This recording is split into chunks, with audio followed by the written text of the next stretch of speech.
législatives. Et cette fois, ce matin, la campagne officielle est lancée. Chez les imprimeurs, les rotatives tournent à plein régime. Dans les mairies, on ressort les panneaux électoraux. La campagne mode d'emploi, c'est avec Alexis Vallée. C'est une course contre la montre pour les imprimeurs. Les bulletins de vote et les professions de foi de tous les candidats aux élections législatives doivent être envoyés en préfecture avant mardi 18h. Ils seront vérifiés, mis sous pli et envoyés par la poste en une semaine, sous le contrôle d'une commission de propagande installée dans chaque circonscription. Pour les affiches, des emplacements spéciaux attribués par tirage au sort sont réservés dans chaque commune près d'un bureau de vote. Les candidats peuvent aussi apposer leurs affiches sur les panneaux d'expression libre. Depuis mardi dernier, la télévision et la radio doivent décompter le temps de parole des candidats, de leur parti et de leur soutien, qu'elles transmettront chaque semaine à l'Arcom, le gendarme de l'audiovisuel français. La règle, accorder un accès équitable à leur antenne. Sur le terrain, la distribution de tracts est également encadrée. Tout le monde peut y participer, à l'exception des agents de l'autorité publique ou municipale.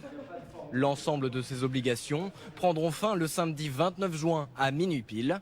Aucune communication électorale n'est permise la veille et le jour du vote.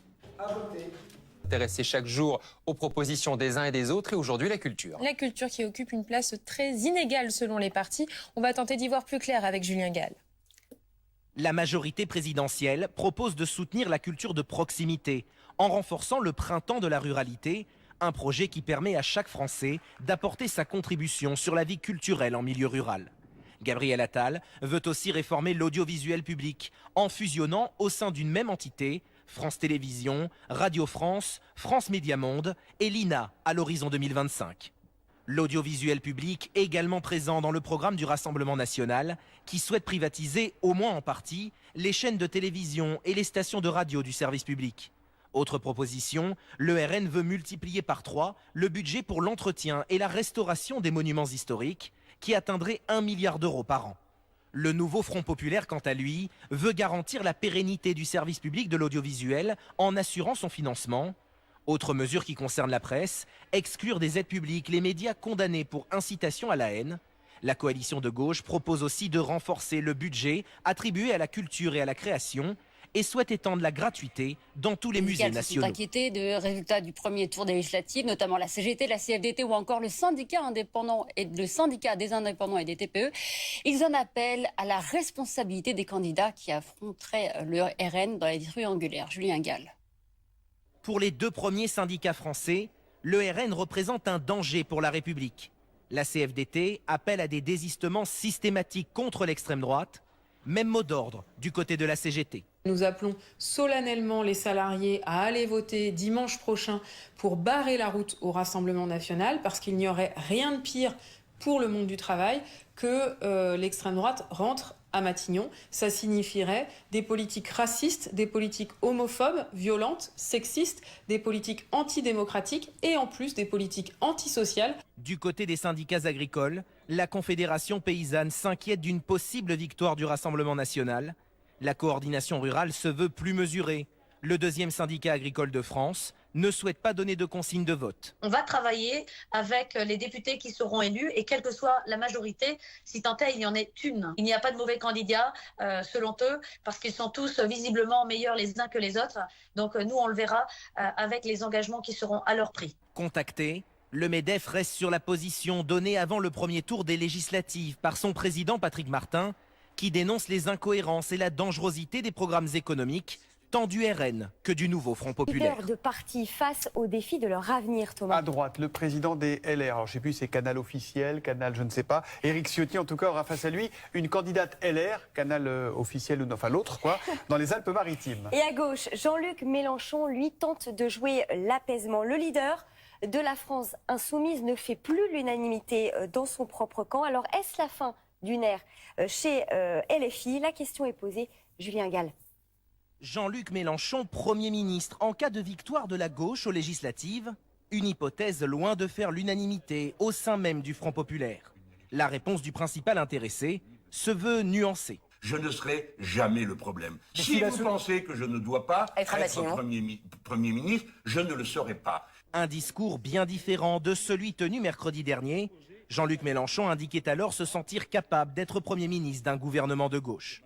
Mais entre-temps, le leader insoumis a été fortement critiqué. Des figures de son parti ont parlé de purge lorsque certains députés sortants, considérés comme frondeurs, à l'image d'Alexis Corbière ou Raquel Garrido, se sont vus retirer leur investiture. L'un de ses fidèles lieutenants, Adrien Quatennens, contesté depuis sa condamnation pour violence conjugale, a dû retirer sa candidature. Alors, Jean-Luc Mélenchon est-il un poids pour le nouveau Front populaire ? La personnalité de Jean-Luc Mélenchon peut être un problème en vue notamment du second tour. On a a priori beaucoup de second tours qui devraient se jouer entre d'un côté le nouveau Front populaire et de l'autre côté le Rassemblement national. Dans ce cadre-là, l'arbitre, ça va être l'électeur centriste. Et cet électeur aujourd'hui, il est possible qu'il ait plus peur de Jean-Luc Mélenchon que de Jordan Bardella. Pour l'heure, aucune personnalité n'a été choisie pour incarner la coalition des partis de gauche à Matignon en cas de victoire du nouveau Front Au populaire. programme du parti, notamment la remise en cause de l'aide médicale d'État et la restriction de l'accueil de médecins étrangers, des mesures qui cristallisent particulièrement leurs craintes. Julien Gall. Depuis plusieurs jours, les acteurs du secteur médical expriment leurs inquiétudes sur les propositions du Rassemblement national en matière de santé.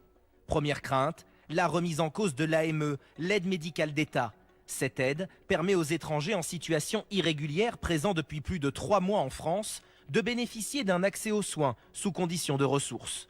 Jordan Bardella souhaite que cette aide ne prenne en charge que les urgences vitales, ce qui pourrait être inconstitutionnel. Dès lors que vous avez une disposition constitutionnelle qui dit qu'il y a un droit à la protection de la santé, garanti à tous. A priori, c'est nationaux comme étrangers. Le juge, dans son interprétation, pourrait intégrer le fait qu'il y a une dimension de solidarité nationale qui exige qu'on ne peut pas réduire à peau de chagrin l'AME. Il a une dimension très discriminatoire et qui est assez contraire à l'évolution de la jurisprudence du Conseil constitutionnel. Autre inquiétude, le RN veut supprimer les agences régionales de santé. La santé serait gérée localement par l'intermédiaire d'un préfet délégué. Enfin, un des autres points de tension, les médecins étrangers. Lors de la campagne présidentielle de 2022, Marine Le Pen proposait d'en réduire le nombre. Un non-sens selon certains professionnels de santé qui précisent que plusieurs hôpitaux continuent de fonctionner grâce à ces praticiens. Oui, alors quel que soit le résultat, ça c'est acquis compte tenu du nombre de voix déjà obtenues par le RN au premier tour et du nombre de députés déjà élus ou à élire. Eh bien, le Rassemblement national peut espérer au moins 20 millions d'euros d'aide publique par an. Les explications de Julien Gall. Les élections législatives, un scrutin décisif pour composer une majorité, mais aussi pour le financement des partis politiques. Après chaque élection, l'État leur verse une aide, une enveloppe calculée en fonction du nombre de voix obtenues au premier tour, puis du nombre d'élus au second, une méthode de calcul qui pourrait profiter au Rassemblement national si le RN obtient 240 sièges, soit la fourchette basse des estimations de l'IFOP. Le parti recevrait plus de 20 millions d'euros de financement par an jusqu'aux prochaines élections législatives, soit plus du double que ce qu'il a récolté jusqu'en 2022. C'est un moyen de se structurer en vue des présidentielles futures. Et on sait que c'est le moment politique qui intéresse vraiment Marine Le Pen. C'est pour ça qu'elle veut d'ailleurs que Jordan Bardella soit Premier ministre et pas elle. Elle est tout entière tournée vers le scrutin de 2027, trésor de guerre qui lui permettra de s'élancer vers cette élection. Par ailleurs, cet argent viendrait renflouer les caisses du Rassemblement national qui a connu pendant des années de grosses difficultés financières.